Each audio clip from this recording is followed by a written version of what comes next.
Okay, it's 11 o'clock and we should may as well get going. So my guest this week is Nick Brind from Pally Capital Financials. So we'll be talking to him in a bit.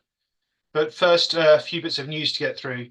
And a reminder that as we go along with this, if you've got any questions, just put them into the chat function of YouTube, please. So 4 things I picked out to talk about, which is quite unusual and quite a short week, but there we go. Foresight Sustainable Forestry first. Now, this is a fund that is really designed to be fairly boring. It's timber takes a while to grow, and the returns take a while to come through. They obviously, when they were establishing the fund, bought some mature plantations and things, so that gave them some income coming through earlier on. But nevertheless, it was always going to take a while to get going, and it's not really obvious why the share price cracked and it went to a big discount. But it did, as you can see there on the chart. It's not been going very long. So from an IPO in November 2021, it managed to put together a portfolio of about 12,500 hectares of land, planted 1.4 million trees. There'll be more than that now. And they've been harvesting some of the timber from the forest that they have got in place already. And then the other chunk of the income story is carbon credits. So they've got £2.7 million worth of carbon credits as well, because they are planting new trees and that attracts the credit. As I said, it's not going to be exciting to start off with. And so the NAV returns as IPO is only been 0.3%. So it would have been more than that, but there has been fall in the price of the timber and the land. But as I say, the share price just sort of dived off a cliff and went through to 60p. So they've now been subject to a bid. There's an outfit called Aberforth, who's a US firm, have bid 97p a share for the whole company. They've already got some UK forestry interests, about 7,000 hectares worth. The board was frustrated that it couldn't grow the fund anyway, so I think that means that they were more inclined to sell out with that in combination with the discount. As far as Aberon goes, and as far as the whole thing goes, I mean, if you read my Citywire article last week, it was talking about biodiversity. One of the things that Foresight has been trying to argue for, alongside some academics, is that wood and carbon credits should be included in the UK emissions trading scheme. And if they did that, they think the value of these carbon credits would go shooting up. And obviously, that makes the whole thing a lot more valuable. And that means that Aberon's got itself a bargain. And obviously there's a reason for doing that, in that planting more trees is obviously helpful for climate change. It has some other benefits too, so stabilizing soil and stuff, but that's the main thing. And the paper, if you go and read it on you Google it and read it, is saying that if they did that, they'd bring a lot more land into the forestry generally, and what stuff would get planted up. The trouble is, and I alluded to this in the article, it's that they're just planting conifers, and they're non-native conifers as well. So from a biodiversity viewpoint, it's pretty much dead. They didn't have very much mixed broadleaf woodland, and I think they're kind of making the problem worse from a biodiversity point of view. So for all the sort of nice things that they were saying about, we think looking at what we can do with our estate in Scotland, I think most of it is just sort of monoculture, non-native conifers. So I think there is a question here about whether the climate benefits outweigh the biodiversity loss. I know it's not going to be a problem for our sector because this bid's almost certainly going to go through, but just something is that we ought to be bearing in mind, I think. Now, batteries, home and energy income. We know that one has been a problem alongside all the other battery storage funds. It pretty sort of cracks at the same sort of time as the Foresight Forestry Fund did. But that discount's far, far wider, so it's almost 50% now, and that's with a slightly narrowing discount recently. It's not very big, and obviously I wanted to make it an awful lot bigger, and this has killed the chance of doing that. So if we go back to February, that's when they said, here's a trading statement for the year to the end of October, which is our accounting year. And revenues are going to be a lot lower than we were hoping for, and lower than they were in 2022 for this sort of like-for-like basis. So we've been through the reasons for this before. We talked about this regression, but basically there's been increased competition, more batteries coming on stream, which has driven down revenues for some contracts.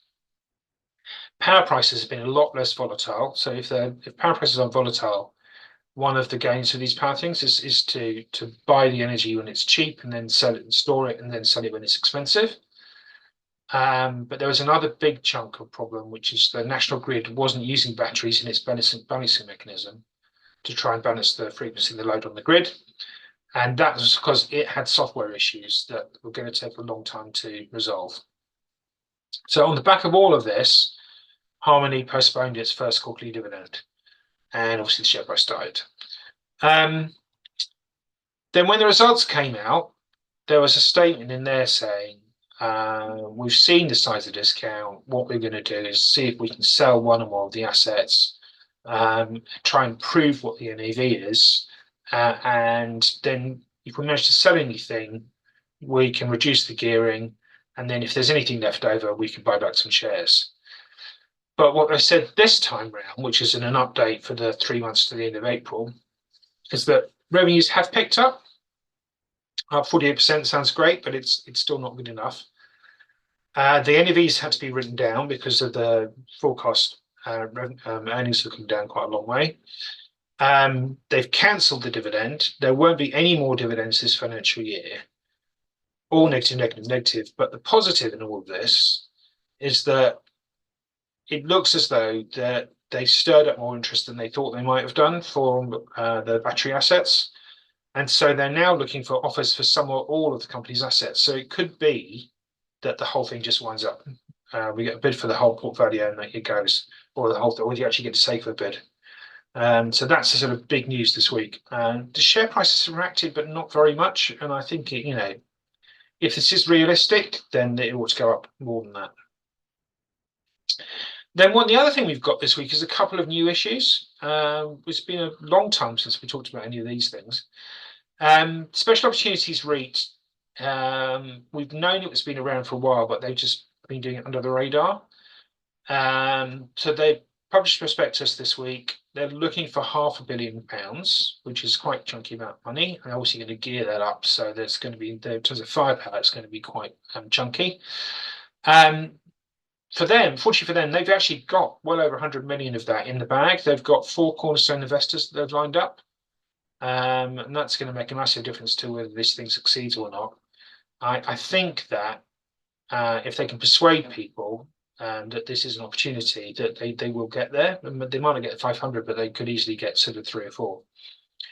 Applications close on the 11th of June. It is open to retail investors. There's an offer for sale as well as a placing. The main idea of this is to take advantage of forced sellers, and to do so at a time when prices are already fallen by quite a long way. So they're saying that there are pension funds, there are people that geared up too much, there are all sorts of people that own property that are now going to be forced to sell it. And if you've got the cash to take advantage of them, you'll be able to pick up some bargains. So the team running it are all ex-LXI. So if you remember, LXI has just been taken over by London Metric Property. So I guess they were all out of a job, or thought they might be. So they've gone off and set up their own little firm. This is going to be a self-managed fund though, so they're not going to be running a separate management company. They're going to be actually working for the company. And so they're incentivized based on like an LTIP type thing, based on like a performance fee, but depending on how it's done. And it's done on crystallized returns, so actually having sold stuff, so it returns to shareholders. All good stuff. The sorts of things they're looking for, they say it's high quality, so not really bargain basement stuff, but things where they think they can improve the yield on the asset by managing it better, and in sectors where they think there is generally faster than average rental growth. So the things they've listed there, things like student accommodation, industrial still, data centers, definitely a big one, retail parks and budget hotels. There's plenty of that sort of stuff around, and they think they could get invested within 6 months. And actually, it's interesting that the other thing we saw this week is that London Metric has started to sell off the bits of the LXI portfolio that it doesn't want to own. I don't think it could be classed as a distressed seller by into any such things, but there definitely is stuff around that they could buy. And they're not going mad on the debt with this thing. So they're saying loan to value ratio target of about 25%, which is not that too bad. Absolute maximum for 35%. And they think they can earn annualized returns of 12 to 15% a year, and maybe even better than that in good years. That's pretty punchy stuff. And I think most people would be happy even if they just got to 10%ish.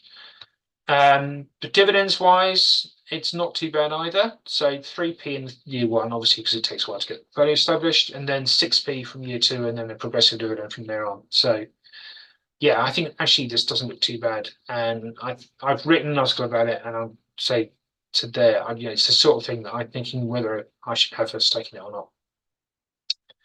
Now, the other one is a rollover vehicle for Aberforth split level income. So this is called Aberforth Geared Value and Income. So this is the fourth in a series of these things. So there's going to be lots of these names going out there, and I'm going to refer to them by tickers, so trying to get confused. Basically, the first of these was launched in 2000, and it ran for 10 years, and then everything else since then has had a 7-year life, more or less. It's just following the normal kind of Aberforth style. So investing in UK small cap, bottom 10% of the market by market cap, which is equivalent to what those sort of numerous smaller companies index is. It's slightly more concentrated portfolio than Aberforth smaller, so it's not identically the same.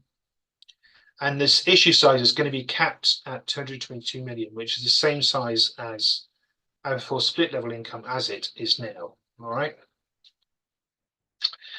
Now, I did promise I'd talk about split caps and how they all worked when we got prospectus out. So here we go.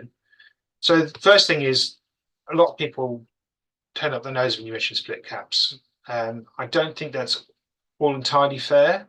There are some good reasons why the split caps things went wrong, and we'll come to those in a second. But generally, the structure does work reasonably well. And the AGV, the new fund, is a really kind of simple fund. So basically, it's a lot like having a portfolio geared up with bank debt, but using zero dividend preference shares instead of bank debt. And that bank debt, the equivalent bank debt equivalent is fixed rate, because you know exactly how much it's going to cost you. But from a cash flow point of view, because you're not paying out dividends to those zeros, or interest or anything else, so basically from cash point of view, you keep the cash within the structure, use it to earn more money, and then pay it all out at the end. So you get the benefit of compounding when the portfolio that you wouldn't have if you had the bank debt. We'd be paying out the interest each year. So that's, I say, one really simple structure. The other things you used to get, there's all sorts of combinations of things, but capital shares and income shares were basically just split the returns of the portfolio so that the income shares normally got all of the income of the portfolio, so much higher yield than they would have done otherwise, plus a fixed redemption price. And then capital gets everything else, so they could get the benefit of all of the capital gains in the portfolio. So their returns are geared by having the income shares there. So both sides kind of win, if you like. Lots of warrants and subscription shares. We haven't really got many of these left at all now. The only ones left outstanding are the ones that were with Cordiant, and because Cordiant's gone zooming downwards, they're well underwater. But so the right to buy ordinary shares at a fixed price, or an escalating price in the case of Cordiant. So if you don't get in early, then the subscription price keeps going up. All of those things, they're complicated. They make the whole thing more complex, and from the FCA would get their knickers in a twist about it now, maybe, for some of these things. But they are understandable. It's just maths, basically. Where it gets complicated and where it went wrong is if you put bank debt into these structures as well, and it just creates more volatility. So these things, because they're designed to gear stuff, create a bit more volatility than you would have otherwise, and that's desirable. That's the reason that people will have that structures like that in the first place. But obviously, bank debt also comes with the risk of covenant breaches too. So there are lots of things that you can trigger that would mean you have to pay the bank debt early. So basically, if you had a disaster and the thing just falls in value, the whole fund falls in value, then you breach the covenant and you have to break the whole structure right at the bottom of the market. Clearly bad news. And that's one of the things that went wrong with the split caps. But the real problem was that they were all investing in each other. And that's completely legal now. That was one of the things that changed immediately after that. So you now cannot have this sort of magic circle of things buying each other. So I'm kind of arguing here that I hope we'd see more of these things. We'll see. The zero dividends preference shares, like I say, it is a bit like bank debt, but they're issued at one price and redeemed at another. And they don't, as I said, they don't really come with covenants, except that they quite often have an asset covenant. So in this case, then, they're trying to protect the zeros from not being in a position where they wouldn't be able to get their money back at the end. So when they're issued, they're going to be issued with 2 times asset cover, so that the assets of the thing will cover the zeros twice. And they're basically going to have a covenant that says, we're not going to let you buy back shares or make capital distributions that would threaten that unless the zeros agree. So that's just the thing that's in the prospectus. The way that the return on these works is just a straightforward relationship between what they issued at, what they were going to be redeemed at, and how long have they got to go. And that gives you your gross redemption yield. And as the price goes up, the GRY goes up and down. So for AgV, these things are issued at £1, redeemed at 160.5p, 7 years' time. That gives you a gross redemption yield of 7%. That's been also worked out to be exactly 7%. They're going to be issued in an 8-to-3 ratio. That's quite punchy. So there's quite a lot of zeros in the structure, far more than there were for the previous fund. And that will make the ordinaries a bit more volatile than they were in the previous fund. As I said, we've initially asset covers 2.0 times. 7% is quite a good high hurdle to reach. So there's a lot of things going on here that make you think, well, do you want to invest in the ordinaries? They need 3% per annum growth in capital to get the capital stake back. If the thing fell by 10.3% a year, then they'd be completely wiped out. But they would be getting dividends. And here's a table that tries to explain that. So what you've got here is the capital growth each year down this side, and the income growth each year on that side. So it's just a question of thinking about, well, what is a realistic scenario for what the capital growth might be and what the income growth might be, and then plugging in them around the table. And I've sort of circled that. I don't know what's doable, but to give you a sort of an idea, these are the last 3 funds. It's not a complete disaster, but it wasn't great. So the total assets return, so that's the return of the whole portfolio, was only 2.8% a year. There's actually a mistake in prospectus. It says 20.9, but that's the whole number. So basically, for the whole 7-year life, it only went up 20.9%, and that was at 2.8% a year.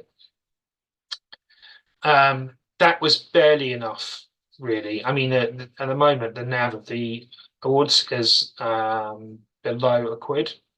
So the only return they've had is through the dividends that they've had. So it's not fantastic. That's part of the argument to do the rollover now, that the underlying assets, the companies have grown, the profits have grown. It hasn't all been a disaster. Basically, UK small caps an awful lot cheaper than it was as it was launched. And that's maybe why you want to roll over now. But then also, if you look back at the previous 2 funds, the returns on those were a lot higher. And that might give you some comfort that the new AgV will actually do a bit better than as it did. So there you go. All you need to know about split caps.